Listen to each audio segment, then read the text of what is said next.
I'm David Page, the director here at Whitehead Institute, and I'd like to welcome all of you here for today's program, Bold Science, Brilliant Minds, Whitehead Institute's New Generation, all lined up here in the front. And I'm thrilled to see so many familiar faces as well as some new ones here today. So welcome. So this afternoon is an opportunity for those of us at Whitehead Institute to share with each of you cutting-edge research that's being conducted here every day. And I hope that you'll be as excited about what you're going to learn and the coming science and about the innovative work that's being done here by our new generation of scientists. I hope you'll be as excited as I am about all of that.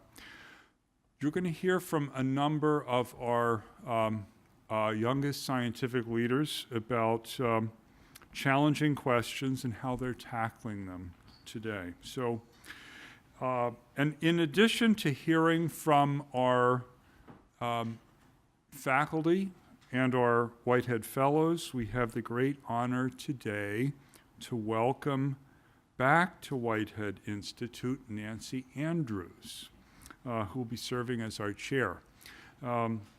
Nancy is the Dean Emerita of the Duke University School of Medicine and a professor of pediatrics, pharmacology, and cancer biology at Duke.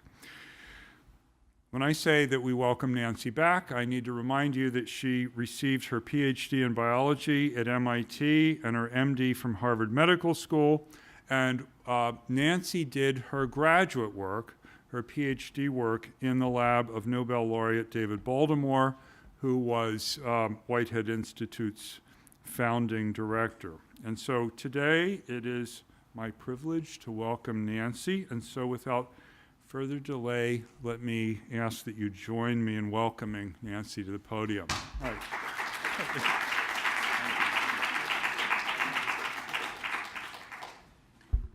Thank you very much, David. I was kind of hoping people might think that I was one of the junior faculty or fellows, having the privilege to sit with them.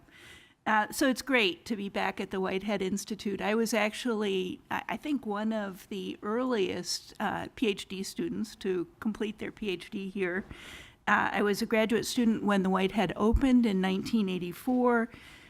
Finished my PhD the next year in David Baltimore's lab. I had started it across the street.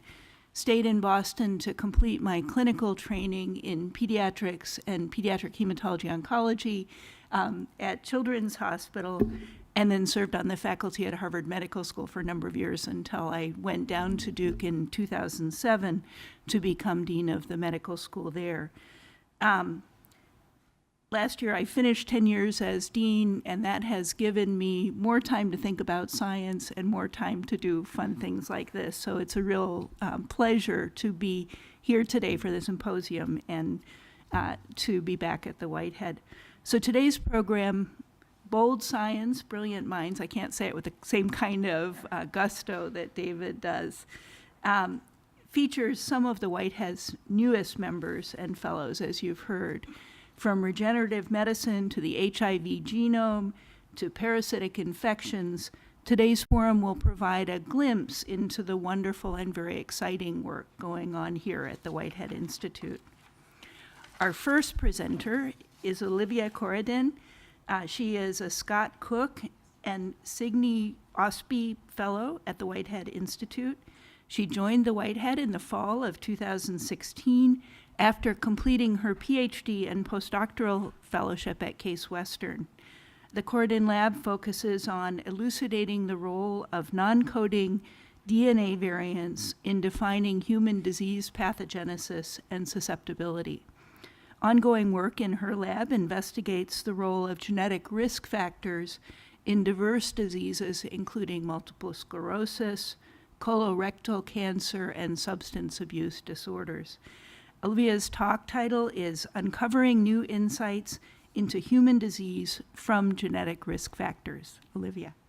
Hello, everyone. Thank you so much for coming today. I'm really excited to share with you what we've been doing in the lab for the last couple years. And we've been focusing on studying the genetic risk factors that define your predisposition to disease.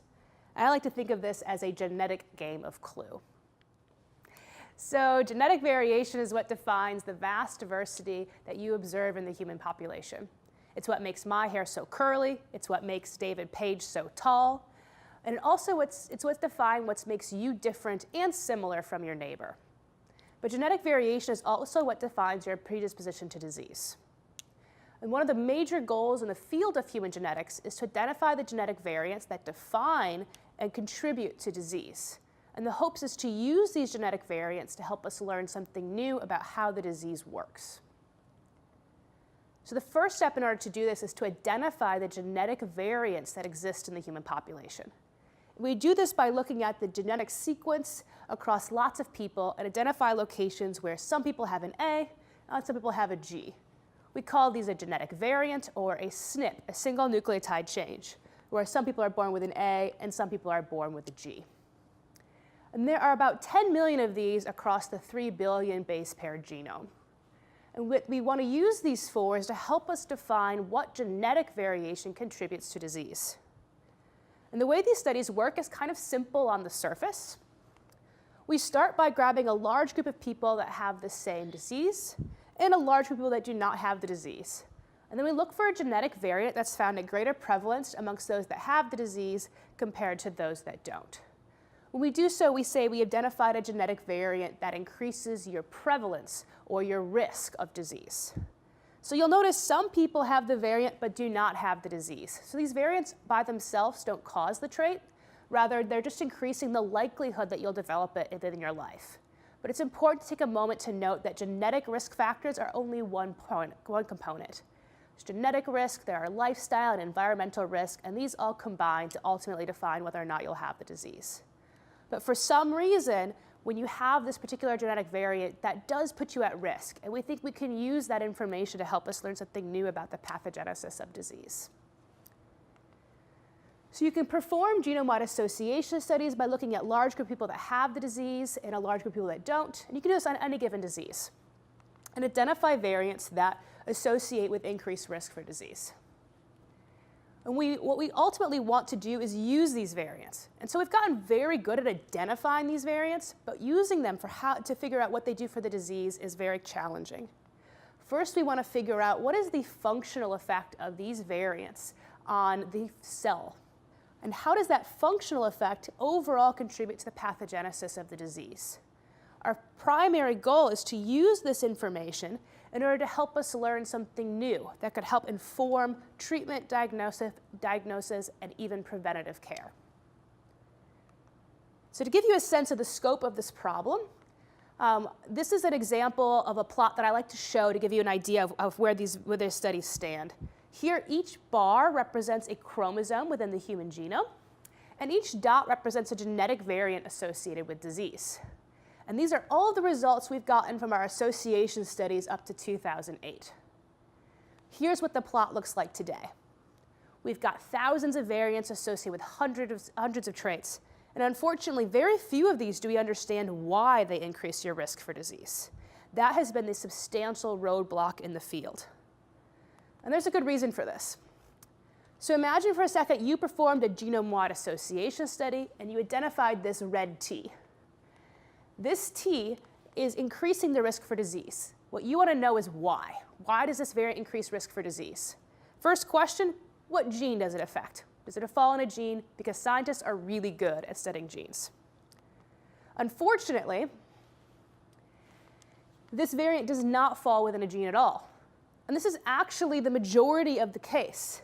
Most of the time, we have genetic variants that fall in the non-coding region of the genome. Very few of them fall within genes that are associated with disease. And so this confused scientists for quite a while. And that's because we were referring to the non-coding genome, the part that does not make any proteins, as junk DNA. But this term is completely debunked. We do not call non-coding genome junk DNA anymore. We should strike it from the record. Because the junk DNA is really, really something that is functionally important. Junk DNA, the non-coding DNA, contains these gene regulatory elements, and they control how much gene product is made and where and when in the body it is produced. This is one of my favorite things to explain to new students in my lab, because it's something that they know, but they don't necessarily realize that they know. So everyone starts with just one genome. You get a set of chromosomes from mom and a set from dad, and that one genome is found in every cell in your body. But yet, the cells of your brain have very different function from those in the heart, and those have very different function from those in the liver. So from one blueprint, we create these diverse functions that allow us to survive as a multicellular organism. And this is accomplished primarily by gene regulation. From one blueprint, we choose which genes and how much are made, and that's what allows this diverse tissue function. So instead, go back to that T for a second. And imagine, instead of falling within a gene, it falls within a regulatory element. So now the genetic variant is affecting the function of the regulatory element that may control when gene A is turned on and how much gene A is produced. So in order to understand these genetic variants, we have to understand the language of regulatory elements. We need to figure out how these regulatory elements communicate to control genes. And this is largely accomplished by the three-dimensional structure of the genome. When I start talking about the 3D structure of the genome, you're probably picturing that double helix. But that's only one story. If we take all of your helices and put them end to end, it'd be about 3 meters tall, or a pretty short basketball player. And all of that DNA has to be compacted into one nucleus. We used to think of this as the spaghetti model, where all of your chromosomal noodles are just wrapped up and squished onto your plate. But we now know that that model isn't quite accurate. It's actually a very structured, highly ordered formation of the chromosomes within the nucleus. And within this structure, you'll find physical interaction between regulatory elements and the genes they control. So the regulatory element may be very far from a given gene, but in 3D space, they're actually physically very close together. And that's what allows a regulatory element to control its gene. So if we're trying to figure out what these genetic variants are doing, we can't do so just by looking at the sequence, because the gene it controls can be very, very far away. And to further complicate matters, there's not a one-to-one relationship between regulatory elements and genes. There's often multiple regulatory elements that all physically interact with the same gene, so it's hard to understand how one variant can have an effect in that sort of complex circuit. So here's another way of looking at it. Here we're representing our regulatory elements as triangles, and they're all physically interacting with the same gene. This type of 3D interaction varies greatly by cell type, so you have different regulatory elements that are active and different 3D structure that is found in different cell types, which allows for those diverse functions we are talking about. What my lab focuses on is studying the genetic variants that lie in these regions that all physically interact. We think we can use these complex interactions, these multiple DNA variants, to give us some clues as to why this particular region associates with disease. So now imagine with me for a second that you like to throw dinner parties. And one of your favorite guests to invite is Professor Plum. Whenever you invite Professor Plum over, you tend to notice, though, there's an increased chance that someone ends up dead at the end of the night. And that sort of makes your party less fun, right? So he becomes a suspect. You see an increased likelihood of murder when he's around, but that's not quite enough to solve the story. You need to know where is this murder happening, you need to know how it's happening, and only by figuring out both can you solve the game and have more effective parties. Our lab is doing the same type of approach. A disease associated study, when we look at a genetic variant that's associated with disease, all that is a suspect. When you see that variant, you have an increased likelihood of having the trait. But we don't know how. We don't know why. We don't know where it's acting in the human body. First thing we have to figure out is what is the weapon that genetic variant is using? What is the gene that it uses to contribute to the disease? But that's not enough information. We need to know where this is happening in the body. If the gene is being affected in the brain rather than the skin, that leads to completely different hypotheses about the pathogenesis of disease. And if you think about this as a therapeutic question, a gene target in the brain versus the skin are two completely different questions. So our focus over the last year has been on the cell type. Can we figure out which region of the body these genetic risk variants are acting, and can we use that to inform new hypotheses about the biology of disease? So we've been focused on this study of multiple sclerosis. This is both an autoimmune and neurodegenerative disease. It's characterized by the patient's own immune system infiltrating the central nervous system. It leads to attack of the myelin, which is a protective layer that wraps around your neurons. And so during this autoimmune attack, you lose this myelin and it leaves your neurons exposed and leads to some rather debilitating symptoms.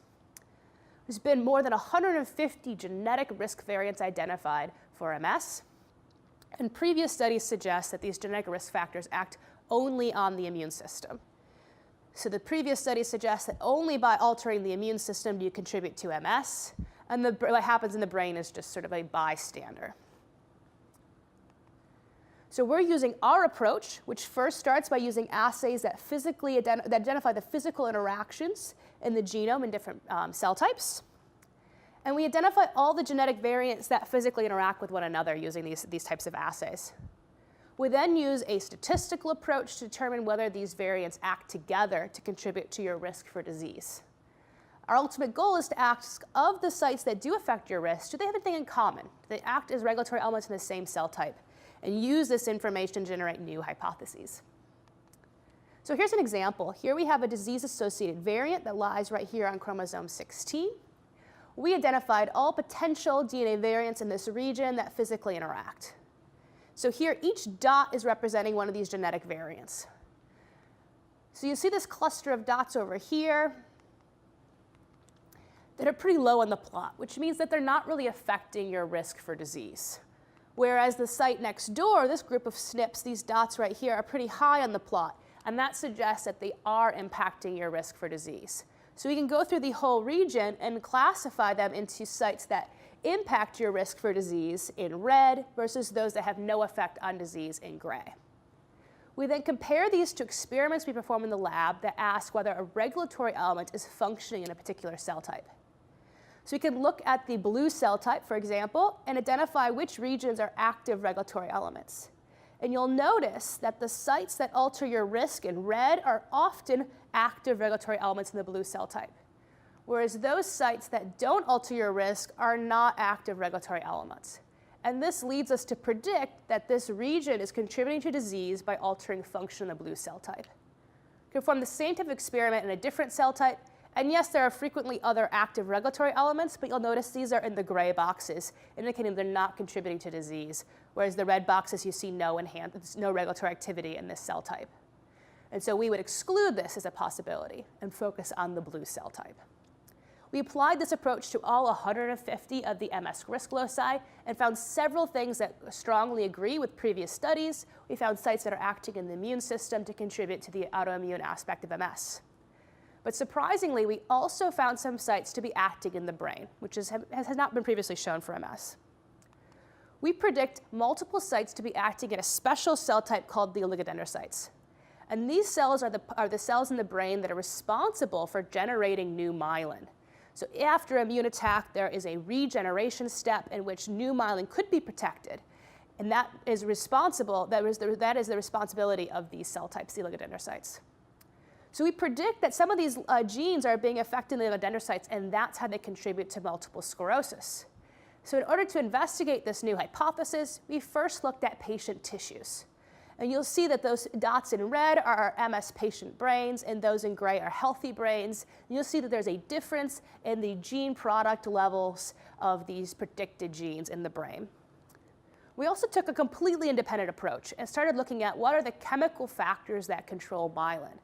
So we looked at these oligodendrocyte cells on plastic and encouraged them to generate new myelin, these pretty green webs. And then we looked for chemicals that could prevent this process, and identified multiple chemicals that prevented this generation of new myelin by these cells. And what's interesting is that the very top hit of these chemicals are the ones that affect these genes.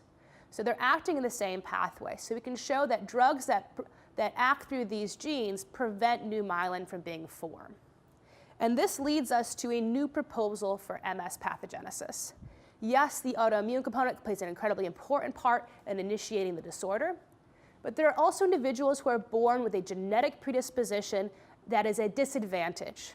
They're not able to regenerate myelin as efficiently as others, and that puts them at great risk for MS. So you could imagine that perhaps the immune system is infiltrating and attacking, and some people quickly regenerate that myelin and don't experience any symptoms, while others are slow in this response, and that can lead to neurons being lost in the symptoms that are associated with MS. And this is very important because all of the drugs for MS are focused on preventing immune attack. So these drugs focus on preventing the progression of the disease, but don't directly treat the symptoms. So what we are proposing is a combination therapy where you would both prevent further immune attack, but also try to encourage the oligodendrocytes to generate new myelin to directly treat the symptoms that the patients experience. So I'd like to end by describing where the lab is going for the next couple years. We are working on applying our approach to multiple other disorders, in particular the study of substance abuse disorders and addiction. About 150 people die every day in the United States from opioid overdose. And Massachusetts has the 6th highest rate. And so maybe a priori you wouldn't have thought as a geneticist as studying addiction. But the addiction is actually highly genetic. So over the years, geneticists have performed twin studies. These are studies when we look at individuals that have incredibly similar genetics and look to see if they have similar phenotypes. So you can imagine twins separated at birth, or we can look at identical twins versus fraternal twins and ask, if you have very similar genetics, are you more likely to have a similar phenotype or a similar trait? And we can use these types of studies to estimate how big is the genetic component of a given trait. And the genetic component of opioid addiction is estimated to be about 60 to 70% heritable. And that's on par with MS, with schizophrenia, with bipolar disease, and all of these complex traits you've heard of before. So there really is a strong genetic contribution to opioid addiction, as well as environmental and lifestyle, of course, like with the other complex traits. But this suggests that we can use genetic variation to help us understand more about the pathogenesis of the very complex trait of substance abuse disorders. But there's been some barriers to the study of addiction. Historically, it's a very underfunded disease, and so some of the genetic studies are behind. We haven't collected enough individuals in order to see which genetic variants are most important. And the other complexity is the brain. The brain is the hardest tissue to study, and so the field in general is just slightly behind. And so what we've been focusing on is studying brain-specific gene regulation using postmortem brain tissues, both from individuals who died of an overdose as well as individuals who have not and had ever exposed to the drug. And so our aim is to use this approach to help us understand how genes are controlled in the brain, in different regions of the brain, and help us understand the pathogenesis of addiction in general. So that, I'd like to thank the members of my lab, as well as our collaborators at Case Western, and all of you for your time. Our next speaker is Ankur Jain, who became a member of the Whitehead Institute and an assistant professor of biology at MIT earlier this year. He received his bachelor's degree in biotechnology and biochemical engineering from the Indian Institute of Technology in Kharagpur in 2007 and earned a doctorate in biophysics and computational biology at the University of Illinois Urbana-Champaign in 2013. He conducted his postdoctoral research in the lab of Ron Vale at the University of California, San Francisco, and his lab studies how biomolecules of the cell self-organize with a focus on understanding how membrane-free cellular compartments, such as RNA granules, form and function. Their lab develops new biochemical and biophysical techniques to investigate these compartments and to understand their dysfunction in human disease. Ankur's talk title is Liquids, Gels, and Neurodegeneration. Thanks, Nancy, for that introduction, and thanks to all of you for taking out time to hear about my research. I just started here a couple of months ago, and I'll briefly talk about the research that my lab will be conducting. A couple of years ago, I met a gentleman who I'm going to call Ken. Ken is a professor of mathematics at an eminent university in California. About 15 years ago, he learned that, like his mother, he is a carrier of Huntington disease. This is a devastating genetic disease that had already taken his mother's life. Ken knows that over the course of his life, in due time, he's going to lose the ability to move his limbs. He is going to suffer from cognitive decline. He'll suffer from memory loss and lose the ability to speak. He may have psychiatric symptoms, such as hallucinations, suicidal thoughts, and incoherence in behavior. All this is happening because the mutation that he inherited is slowly killing the cells in his brain or the neurons. Eventually, so many neurons will die that his brain is going to shrink in size, and then it's very likely that this disease is going to take his life as well. So my lab is interested in understanding how the mutation that Ken has and many other people have leads to the death of neurons in our brains. Now, Ken's disease belongs to this family of disorders collectively referred to as repeat expansion diseases.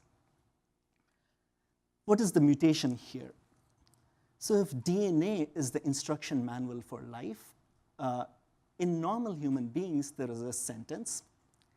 In the disease cases, this word is repeated too many times, essentially garbling up the text of this instruction manual.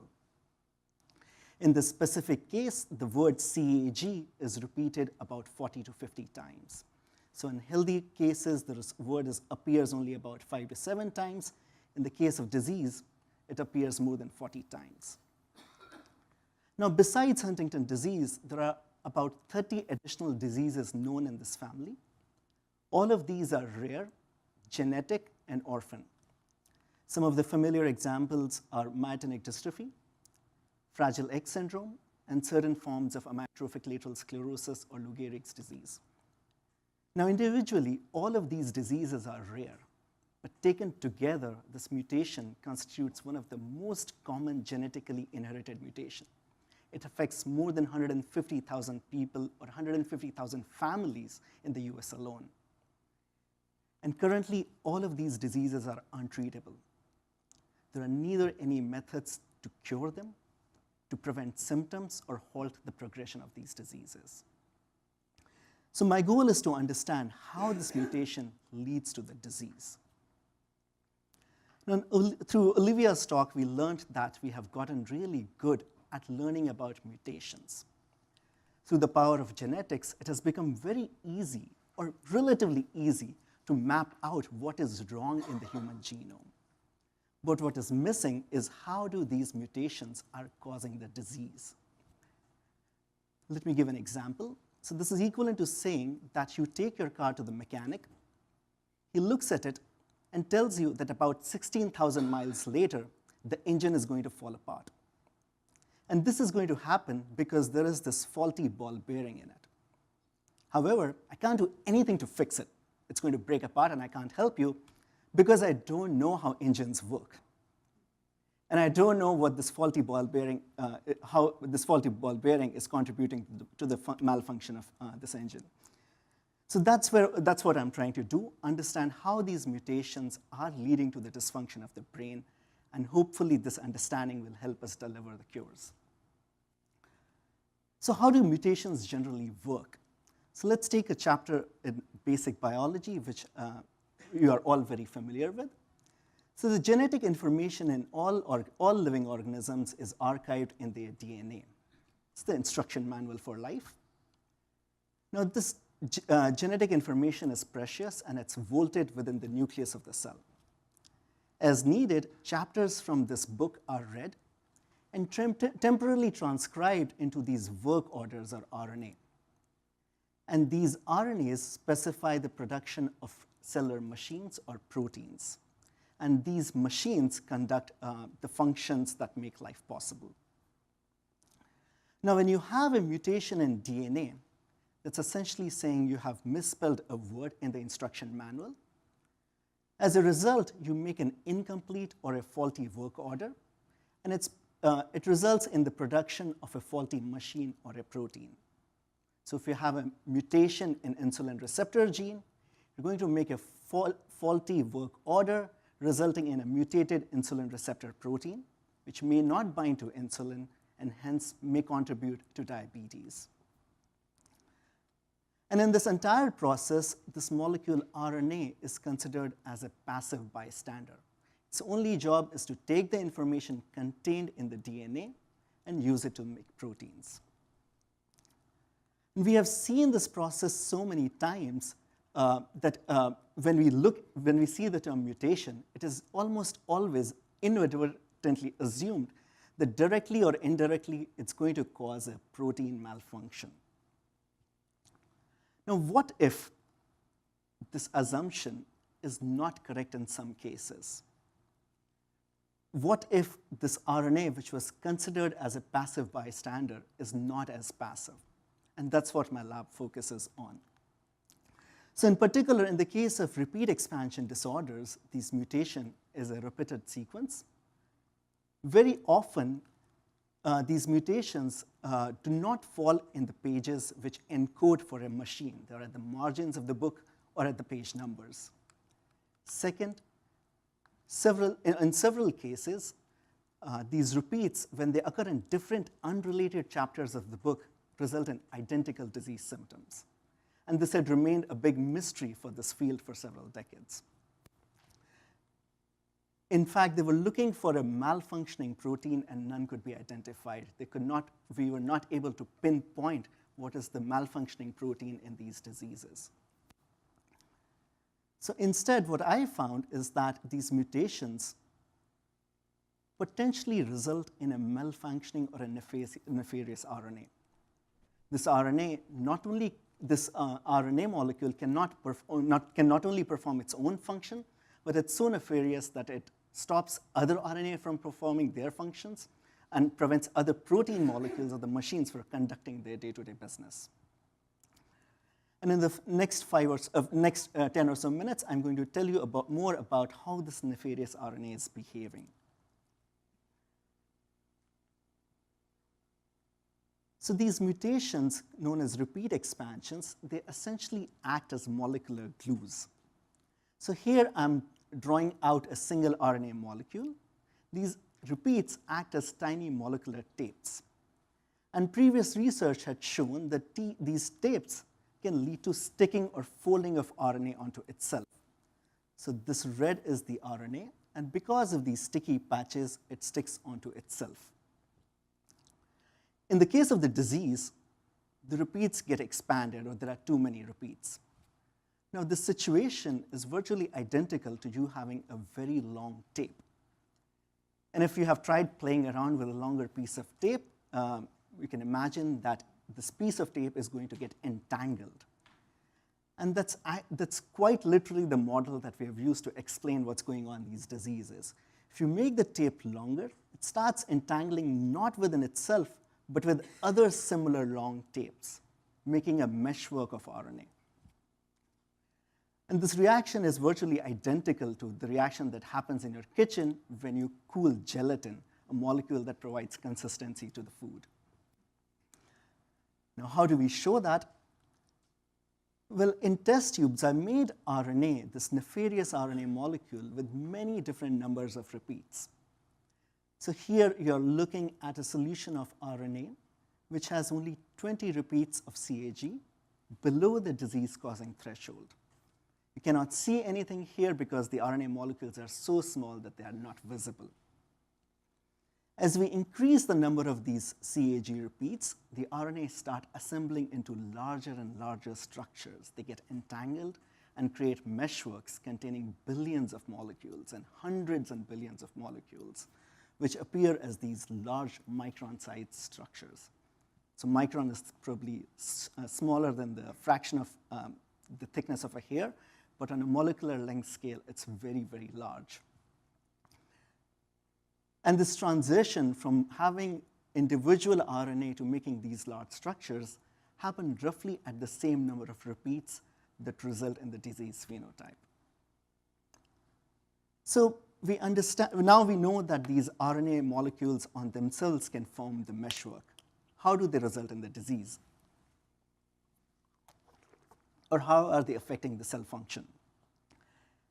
Now, understanding that was not easy because proteins have occupied the center stage in biology for several decades. In fact, there is a dearth of tools to study RNA function. My colleague Sylvie is going to talk about some of the technologies her lab is developing to study RNA in cells. In my case, we also had to develop new technologies, and the approach we took is to tag these RNA molecules with light bulbs, with molecular light bulbs. And this approach allows us to watch the functioning of these molecules in real time. So here on the screen, we are looking at a cell. This cell is similar to the neurons that die in this disease. The cell carries the mutation and can produce this nefarious RNA. Through genetic engineering, we have also tagged it with molecular light bulbs, which render this RNA visible. So when I play this movie, we're essentially looking at the accumulation of these RNA inside the nucleus of the cell. So what you'll observe, as these RNA are being produced, they like to stick to each other and make larger and larger clusters. In fact, if you observe it keenly, you'll notice that these clusters are behaving the same way as droplets of vinegar behave in olive oil in salad dressing. That is, they are behaving like liquids inside the nucleus of the cell. For instance, these structures are largely spherical. When two or more of these droplets come in close proximity, just like vinegar droplets, they zip into each other and make a single larger droplet. Another fundamental property of liquids is that the molecules move around. So if you try to cut a drop of oil or a drop of vinegar, it's going to heal on its own. We developed technologies to cut these molecules or droplets of RNA using laser. So here is a droplet, and if you potentially cut it with a laser, it's going to heal over time. And that's essentially what we observe in our experiment. If we damage it with a piece of with light, the RNA flows from both directions, leading to essentially healing of this hole. So what do we think is going on in this disease? These RNA are capable of assembling into large structures or meshwork or gels. When they are in cells, these accumulate within the nucleus and clog up the functions of other RNA. They essentially prevent the cell from exporting things out of the nucleus or bringing things in. It's analogous to having too many hairballs in your room, which will disrupt your day-to-day functions. So with that, I would like to summarize again what we think is going on. These CAG repeats act as tiny pieces of tape. As the number of repeats increase in certain families, this corresponds to an increased length of this molecular tape, and this becomes more and more prone to getting entangled. And above a certain number of repeats, it forms this giant meshwork. And this analogy that I'm telling you about, that is correct down to the very basic principles. In fact, we can recapitulate this behavior by using the same equations that you would use to describe the behavior of the tape. In cells, at low repeat numbers, the RNA is largely soluble, and it can go around performing its function, getting exported from the volt or the nucleus to the cytosol. At higher repeat numbers, the RNA start getting entangled, and they clutter the nucleus, which leads to the cellular dysfunction and potentially the disease. And now in my lab, we are trying to investigate what leads to the formation of accumulation of other molecules in these gels, how this cellular dysfunction leads to the dysfunction of the brain, and how we can potentially reverse these RNA hairballs or RNA gels as a potential therapeutic mechanism. So what I'm going to do in my lab here. So first, if we understand how this ball bearing is working, can we break these aggregates down? Can we restore the function of the human brain by devising new strategies to break apart the RNA gels? Second, this idea that RNA alone could be acting as a nefarious agent and prevent the function of other RNA and protein molecules presents a new paradigm in our understanding of the disease. And I believe that these repeat expansion disorders may just be a tip of the iceberg. And I'm currently investigating if similar aggregation-prone RNA may exist in other human diseases, particularly Alzheimer's disease and Lewy body dementia, a type of Parkinson's, a category of Parkinson's disorder. And lastly, we're continuing to develop new technologies. This molecule RNA is packed with surprises. It has surprised biologists time and again. And by developing new technologies, we are hopeful that we'll be able to uncover yet unexpected roles and functions of this molecule under normal cell function. And with that, I would like to thank my previous lab where I conducted much of this research. I would like to thank Whitehead Institute for giving me this opportunity to follow up on this work that I started during my postdoctoral research. Members of our lab who are continuing to work in this, who are carrying forward this work, and the funding sources. And lastly, thank you all for the attention, and I'll be very happy to take questions. Our next speaker is Kristin Knouse, who is a Scott Cook and Signe Ostby Fellow here at the Whitehead.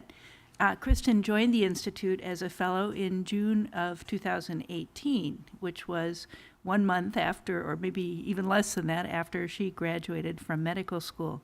She earned her BS in biology from Duke University in 2010, and then entered the Harvard MIT MD-PhD program, where she earned a PhD in the MIT Department of Biology in 2016, and her MD through the Harvard MIT Division of Health Sciences and Technology in May of 2018.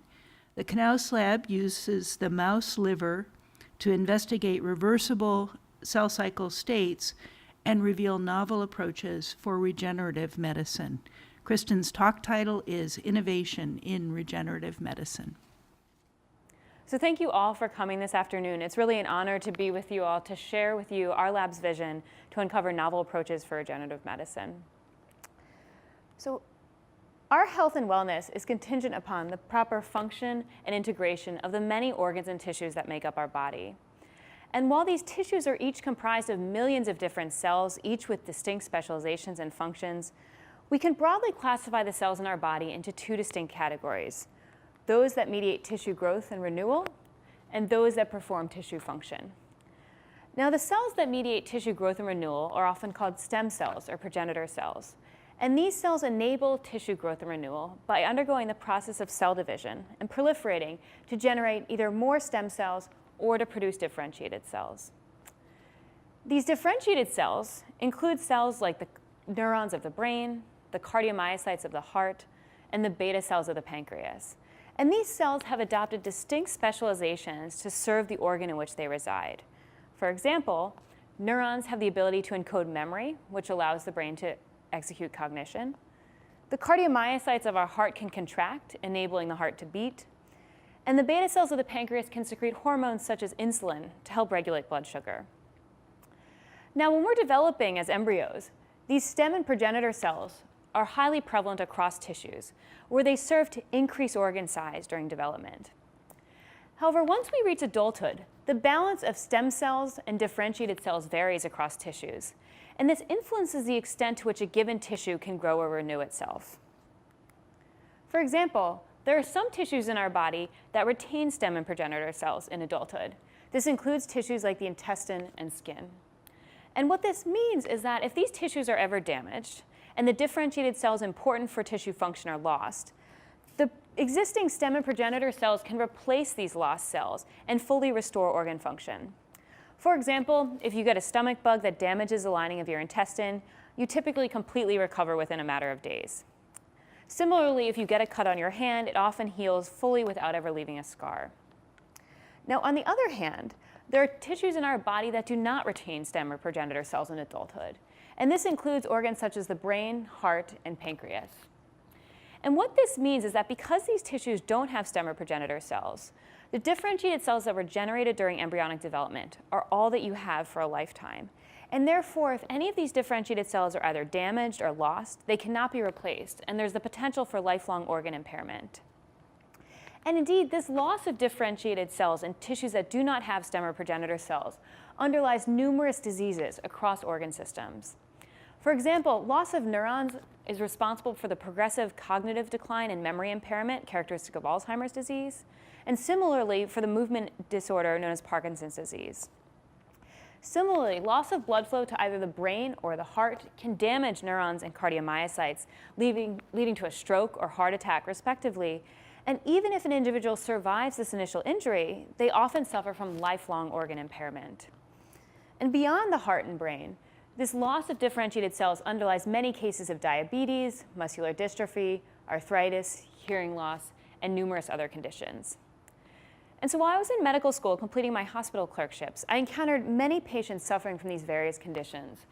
And I was really frustrated by how little we can do medically to treat these conditions and help these individuals. And I thought if there was a way we could make the remaining differentiated cells proliferate, we could potentially replace the lost cells and restore organ function, and thereby treat these numerous diseases that currently lack any form of effective therapy.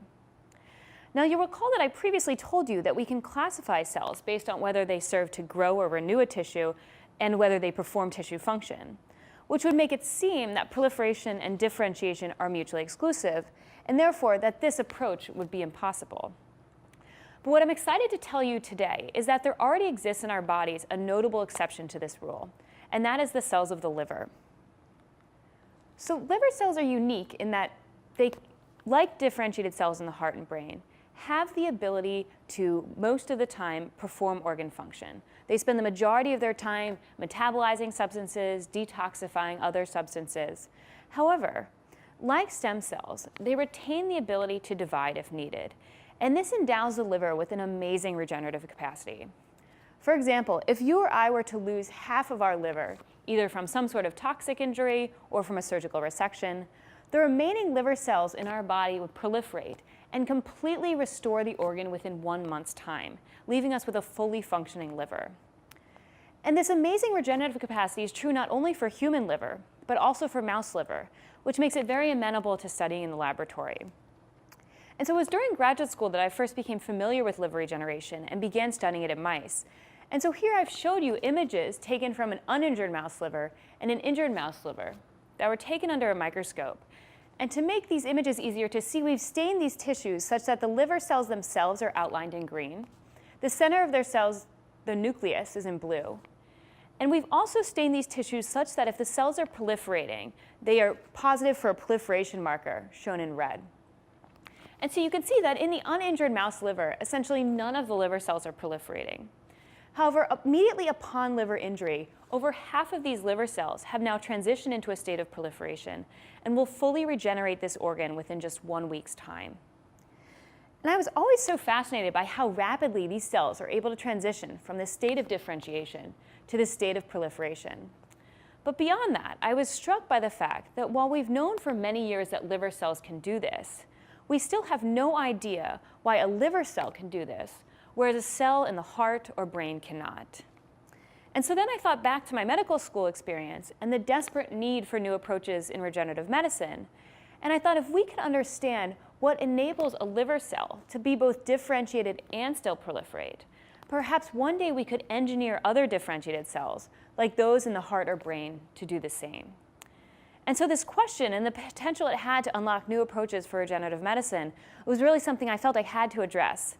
And so therefore, I was delighted when I had the opportunity to come here to the Whitehead Institute as a fellow to pursue this question. And so currently in my lab, we were tackling this problem from 3 distinct angles. At one end, we're asking why we're tracing individual liver cells during proliferation to identify the specific cells that proliferate and ask what is unique about these cells that enables them to do so. We are also employing novel screening approaches that were pioneered here at the Whitehead Institute to identify the specific genes that are required for these cells to have this unique ability to be both differentiated but retain the ability to divide. And as a final approach, we're turning to the heart And we're asking why heart cells, even when exposed to stimuli that would normally induce proliferation, do not do so. And our hope is that through these three distinct approaches, we will arrive at key molecular features that enable a cell to proliferate, the key determinants of proliferative capacity.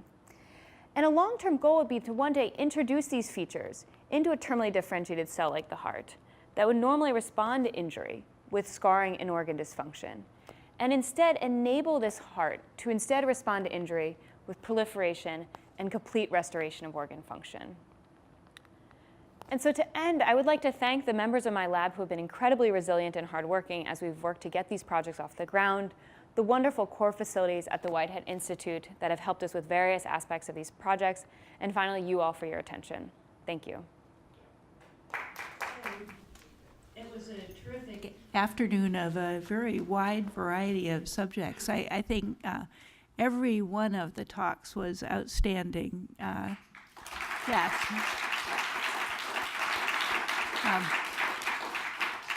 And not only great science, but also really impressive how each of you could explain what you're doing in ways that people from a very wide variety of backgrounds and fields could understand. So you got a great thing going on here. Congratulations. And I want to thank the audience also for listening, for the questions. It's been terrific. And congratulations to everyone. Thank you for coming to this wonderful symposium. David, let me turn it over to you.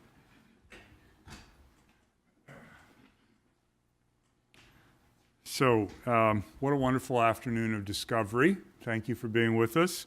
And Nancy, on behalf of Whitehead Institute, I want to thank you for being here with us today as our moderator and for sharing some of your insights. I'm sure that all of those joining us here today appreciated your leading of the proceedings and your sharing of your thoughts and your questions as much as I did. So with that, I have a small token of our appreciation that I would like to give you.